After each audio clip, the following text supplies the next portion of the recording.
Hello friends, good evening. Myself Somnath Kundu and welcome to my channel Kundu ম্যাথলা। আজকে আমরা দশম শ্রেণীর সরল সুদ কষার কোষালিকি 2 এর পরবর্তী অঙ্কগুলি অর্থাৎ 9 এবং 10 দাগের অঙ্কগুলি সমাধান করব। তাহলে চলো দেরি না করে শুরু করা যাক।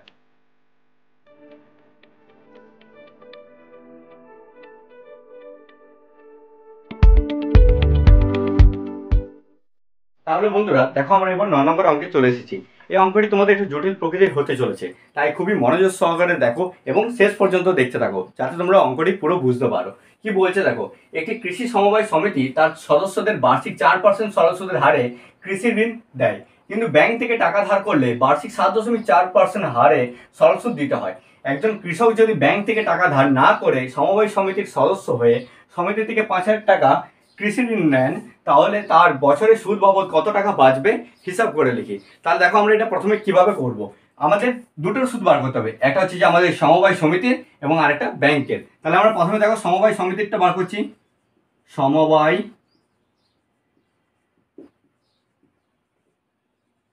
সমিতি, ঠিক আছে। সমবায় সমিতির ক্ষেত্রে মূলধন আমাদের কত থাকছে? 5,000 টাকায় রয়েছে আমাদের, ঠিক আছে, 5,000 টাকা। এবং এখানে আমাদের টি কত? 1 বছরের, 1 বছর। এবং আমাদের সুদের হার আর সময় দেখো আমাদের বলা আছে সমবায় সমিতির ক্ষেত্রে কত? 4%। তাহলে আমরা এখানে লিখলাম 4%। তাহলে এখানে আমরা সুদটা বের করে নেবো। সুদ আই সমান কি জানি? পি গুণিত আর গুণিত টি বাই 100। মানগুলো বসিয়ে নেবো আমরা। দেখো আমাদের মানগুলো কত আছে? 5,000 গুণিত 1 গুণিত 4 বাই আমাদের কত হচ্ছে? এটা 100, ঠিক আছে। কাটাকুটি করছি, এখানে তোকে দুটো শূন্য কেটে দিলাম। তাহলে 50 গুণিত 4 বানাচ্ছে 200 টাকা। তাহলে আমাদের সমবায় সমিতির 5,000 টাকার 4% সরল সুদের হারে 1 বছরের সুদ কত বেড়ে গেল? 200 টাকা। এরপর আমরা করবো হচ্ছে ব্যাংক থেকে, ঠিক আছে। ব্যাংকের ক্ষেত্রে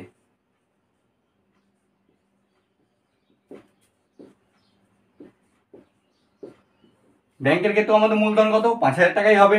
তাহলে পি সমান আমরা লিখবো হচ্ছে যে এখানে আমাদের 5,000 টাকা, ঠিক আছে। আমরা এখানে এরপর আমাদের T1, ঠিক আছে, বছরটাকেও আমরা ধরে নিচ্ছি। T1 সমান আমাদের হচ্ছে 1 বছর এখানেও, ঠিক আছে। এরকম আমরা P1 ধরে নিয়েছি। এরপর দেখো আমাদের এখানে সরল সুদের হার আর1 ধরছি। আর1 সমান কত বলা আছে? 7.4% হলো। তাহলে এর ক্ষেত্রে আমাদের সুদ বার করতে হবে। সুদ সমান আবার বার করবো আই সমান পি গণিত আর গণিত টি বাই 100। তার মানগুলো বসিয়ে নিই। 5,000 গণিত 7.4 গণিত 1 বাই 100, ঠিক আছে। এখানে দশমিকটা তুলে দিলাম, তার নিচে আবার 10 চলে এলো, ঠিক আছে। এখানে দুটো শূন্য একটা শূন্য কেটে গেলাম, এটা কেটে গেল। তাহলে আমাদের এখানটাতে বেরাচ্ছে এটা আমাদের 370 টাকা, ঠিক আছে। তাহলে ব্যাংকের সুদ বেরালো আমাদের 370 টাকা এবং আমাদের সমবায় সমিতির সুদ বেরালো কত? 200 টাকা। তাহলে কত টাকা তার বাঁচবে 1 বছরে? তার সুদ হিসাবে কত টাকা বাঁচবে? তাহলে সুদ হিসাবে বাঁচবে, টাকা বাঁচবে। তাহলে বার করবো, দেখো এখানে টাকা বাঁচবে সমান কি হবে? এই সূত্র থেকে এই সূত্রে বিয়োগ করে দেবো। তাহলে 370 থেকে আমরা 200 বিয়োগ করে দেবো, সমান কত হচ্ছে? 170 টাকা। তাহলে দেখো, একটি কৃষক যদি ব্যাংক থেকে টাকা না নিয়ে তিনি যদি সমবায় সমিতি থেকে টাকা ধার নিতেন, তাহলে তার কত টাকা বাঁচছে? বছরে 170 টাকা করে বাঁচছে। এটাই ছিল আমাদের অঙ্কটি। আশা করছি তোমরা বুঝতে পারলে। তাহলে চলো পরবর্তী অঙ্ক অর্থাৎ 10 নম্বর অঙ্কে যাওয়া যাক। বন্ধুরা তাহলে দেখো 10 নম্বর অঙ্কটি কি বলছে এবার। যদি 292 টাকার একদিনের সুদ 5 পয়সা হয়, তবে বার্ষিক শতকরা সরল সুদের হার আমাদের হিসাব করতে হবে। মানে আমাদের এখানে কি আর এর মানটি বের করতে হবে। এই অঙ্কটিও তোমাদের খুবই গুরুত্বপূর্ণ হতে চলেছে, তাই পুরো দেখতে থাকো। কি বলছে দেখো, আমাদের প্রথমে এখানে কি করতে হবে, যে আমাদের ধরে নিতে হবে, ধরি বার্ষিক সরল সুদের হার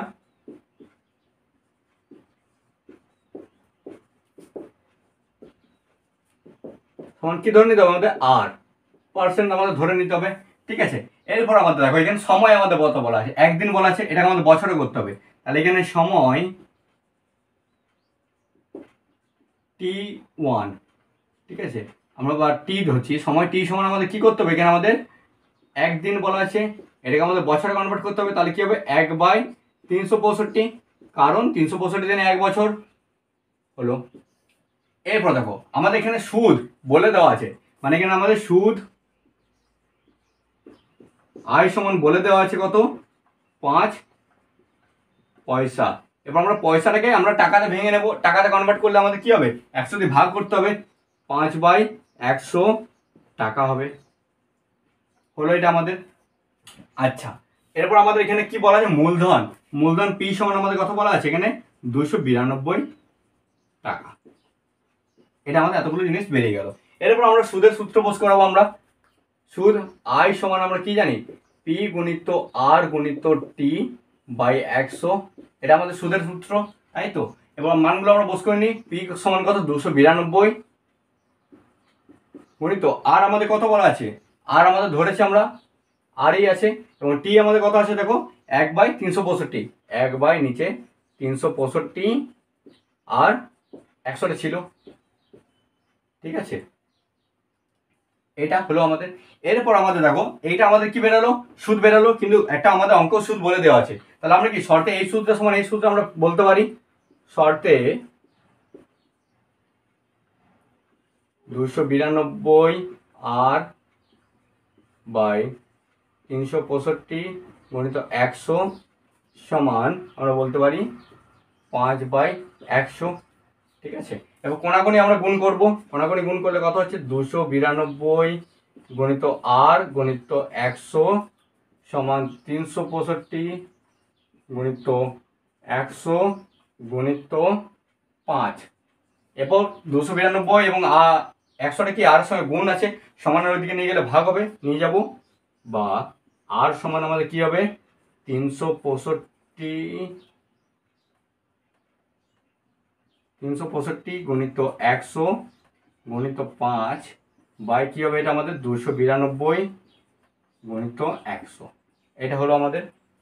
এবার দেখো 100 কেটে যাচ্ছে আমাদের, এবং উপরটা আমাদের 365 সঙ্গে 5 গুণ করলে কত হচ্ছে আমাদের 1825, আর নিচে যেটা আছে আমাদের 292। এটাকে আমরা ভাগ করে আমাদের যদি পূর্ণ ভাঙি তাহলে আমাদের বেরাচ্ছে এটা 6.14%, ঠিক আছে। আর এর মান বেরিয়ে গেল। বার্ষিক শতকরা সরল সুদের হার আমাদের কত বেরিয়ে গেল, 6.14%।